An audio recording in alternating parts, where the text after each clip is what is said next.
Après une prestation prudente, hein, c'était mardi lors du grand débat télévisé, Emmanuel Macron joue une carte importante ce soir sur France 2, hein, dans l'émission politique. Alors, est-ce qu'il sera offensif ou bien va-t-il continuer à gérer son avance sur François Fillon? Selon vous, Bruno, le candidat d'En Marche hésiterait sur justement la stratégie à suivre. Absolument, Samuel. Son équipe est divisée. D'un côté, il y a ceux qui lui conseillent de gérer son avance.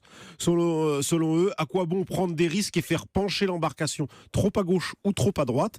Avec 6 à 8 points d'avance dans les sondages, notamment sur François Fillon, la qualification pour le second tour serait dans la poche. De l'autre côté, il y a quelques élus, les rares vétérans de l'équipe, qui s'inquiètent de cette fin de campagne plan-plan. Le mot n'est pas de moi, Samuel, c'est François Bayrou, le centriste qui a quand même 3 présidentielles au compteur et redoute une jupéisation de la campagne de son allié.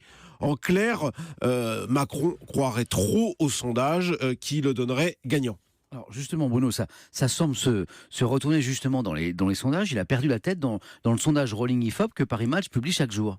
Oui, Emmanuel Macron a perdu la tête dans la dernière livraison IFOP Match. Il recule de plusieurs points depuis quelques jours et voit Marine Le Pen lui repasser devant. On pourrait citer aussi une autre enquête, celle d'Elab BFM, dans laquelle le candidat d'En Marche perd 2 points et tombe à 23,5. 4 points et demi maintenant le sépare avec François Fillon. C'est embêtant parce qu'on se rapproche quand même du premier tour. Là, et oui, ça commence. On n'est pas encore dans la phase de cristallisation, je vous en ai parlé, mais on s'en rapproche. Alors Samuel, ne noircissons pas le tableau. Sa situation reste meilleure que celle de l'ancien Premier ministre, mais clairement ça se resserre entre les 3 premiers, voire même Jean-Luc Mélenchon, qui est le seul candidat réellement dynamique. Si on vous suit, Bruno, est-ce qu'on peut imaginer qu'Emmanuel Macron, justement, va se montrer ce soir sur France 2 offensif? Ouais, c'est possible car la campagne plan-plan l'emmène droit dans le mur. Attention toutefois au lapin sorti du chapeau à la dernière minute.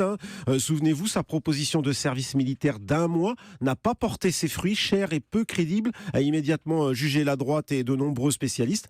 Sa riposte samedi dernier à Marseille contre François Fillon lui a également fait perdre son image de bienveillance. Vous voyez, l'équation n'est pas si simple pour Emmanuel Macron. Il a déjà connu des bas, par contre, après son meeting raté à Lyon en février, ou ses propos maladroits sur la colonisation en Algérie, et il a su les surmonter. D'autant qu'il est la cible, hein, il est l'homme à abattre pour tous les autres candidats. Et donc oui. à la moindre proposition qu'il sort, maintenant, et quand on est une cible et qu'on ne bouge pas, c'est plus facile à rattraper.